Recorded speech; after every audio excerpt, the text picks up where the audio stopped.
할렐루야. 4월 15일 화요일 매일성경 묵상 가이드입니다. 오늘 말씀은 누가복음 22장 39절에서 53절의 말씀입니다. 여러분 위인전기 같은 거 많이 읽어보셨죠? 어렸을 때. 우리나라 삼국 통일을 이룬 신라의 장군이 있는데 누굽니까? 김유신 장군 아닙니까? 그 김유신 장군에 대한 위인전기의 일화가 나옵니다. 김유신이 젊었을 때 술과 기생을 좋아했던가 봐요. 그런데 어떤 결단을 하고서 이 모든 걸 멀리하기로 마음먹었는데 어느 날 힘든 일이 있었는지 음주운전을 했어요.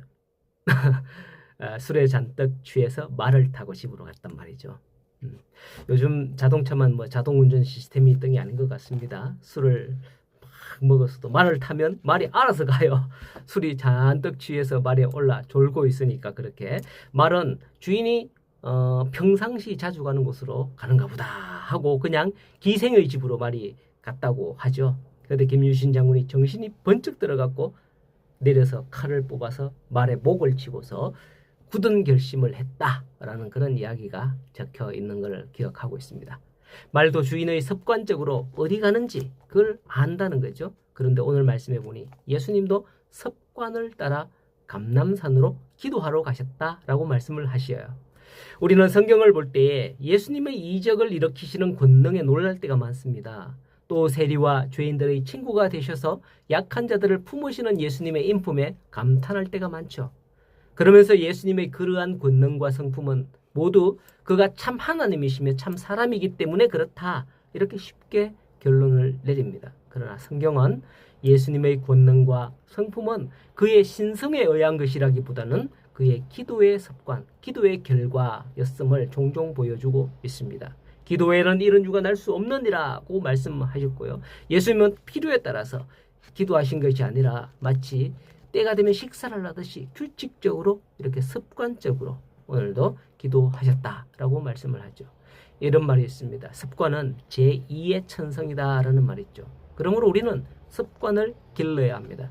예수님의 좋은 습관을 본받는 게 좋습니다.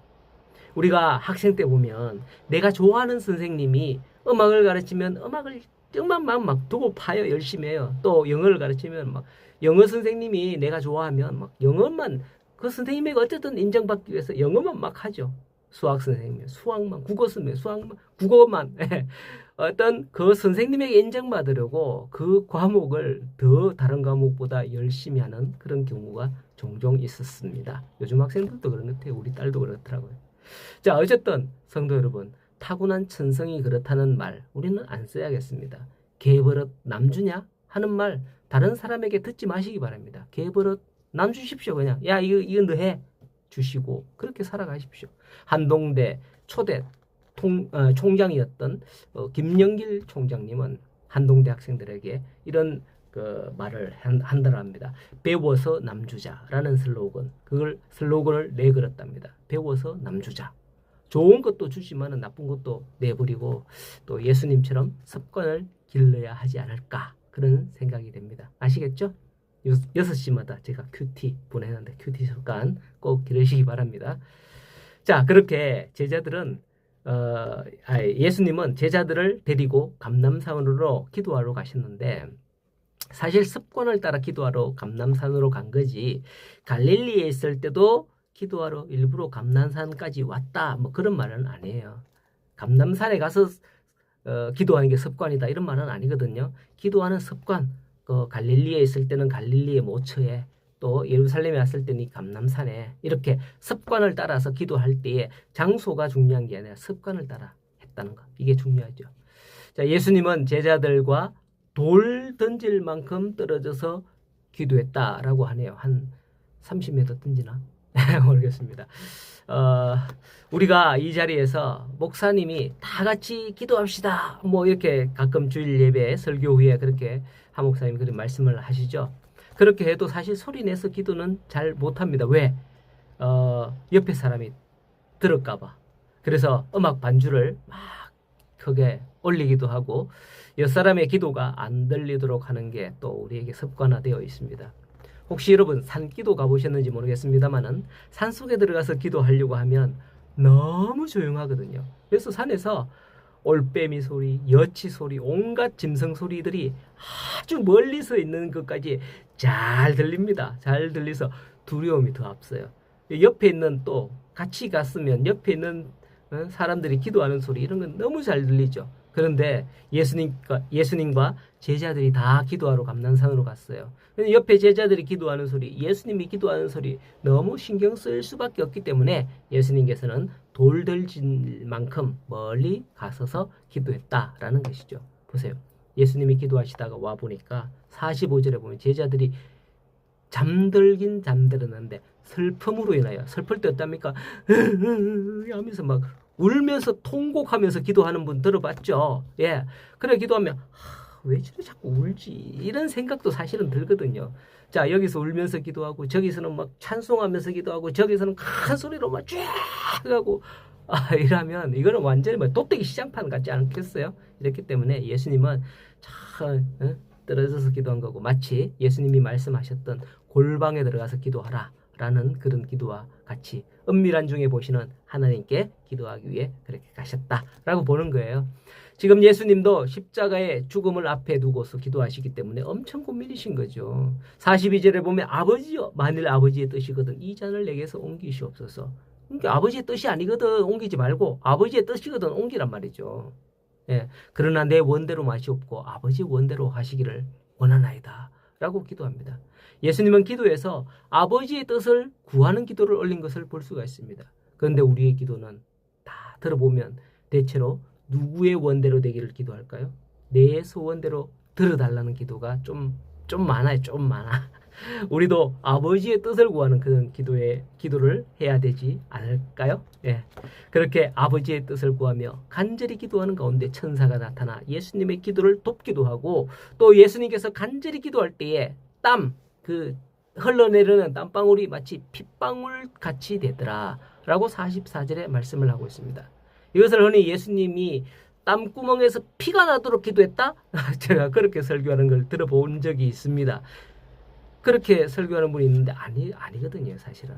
이것은 당시에 전쟁 같은 걸 하는 걸 다치는 걸 많이 봤을 거예요. 그러면 팔이 잘리고 뭐 이럴 때 거기에서 떨어지는 핏방울 쭉쭉쭉쭉 떨어지잖아요, 그렇죠? 예, 그런 것들이 땀이 작년 여름에 얼마나 더운지 일하는데 막 땀이 줄줄줄줄 흐르더라고요. 마스크를 딱 썼는데 소리 안 들리나? 예, 마스크를 딱 썼는데 마스크 이렇게 쓸 때는 땀이 쭈르륵 흘러갖고 코 사이로 해갖고 마스크에 쫙 고여요. 예, 그 방진 마스크 있잖아요, 그죠? 요렇게 생긴다는 거 방진 마스크. 근데 머리를 이렇게 딱 숙이는 순간 여기로 방진 마스크 위로 물이 쭉 흐르더라고요. 예, 그처럼 땀이 줄줄 흘러내리는데 그게 마치 이게 잘린 팔 같은 데서 피가 철철 흘러내리는 피가 흐르는 것과 같은 그런 모양이다라는 그 비유예요. 그만큼 절박한 상황이라는 것을 보여주는 기도의 모습이 아닐 수 없는 겁니다.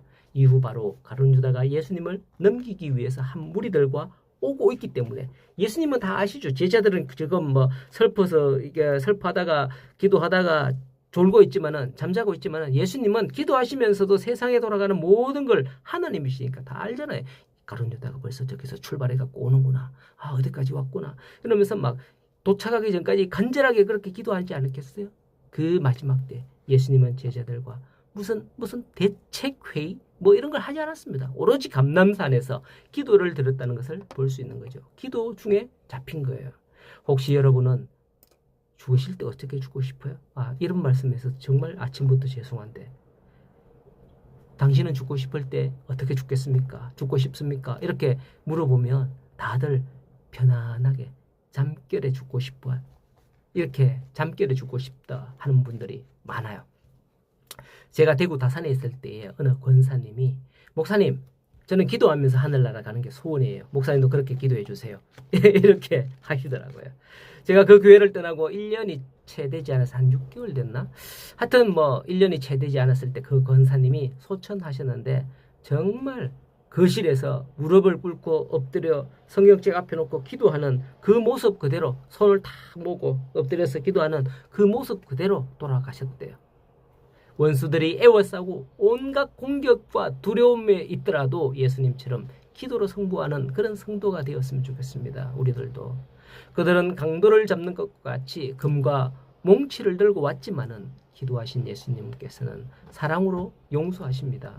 기도하심으로 말미암아 예수님께서는 원수까지 사랑하실 수 있었던 게 아니었을까요? 자기로 잡으러 온 무리들에게 한 제자가 칼을 휘둘러서 귀를 잘랐지만은 예수님께서는 그 원수의 귀까지 치유하시는 기적을 베푸시면서 이것까지 참으라고 말씀을 하시는 것을 볼 수가 있습니다. 저도 성격이 참 급한데요. 급할수록 그때 기도로 한숨만 돌린다면 말 한마디 실수하지 않을 거고, 기도로 한숨만 돌린다면 큰 사고로 이어지지 않을 거다 싶습니다. 기도하지 않고 발로 행동하면 사고가 터집니다. 그러나 가끔 기도하고 돌아보면 이게 이렇게? 하고서 뭔가 야 신기하다 뭐 그런 느낌, 그런 게 보일 때가 있다는 경험을 해보셨을 거예요. 오늘도 내 뜻, 내 주장대로 고집하는 게 아니라 예수님처럼 기도로 하나님의 뜻을 구하는 그런 하루가 되는 우리 모든 성도님들의 삶이 되기를 간절히 소원합니다.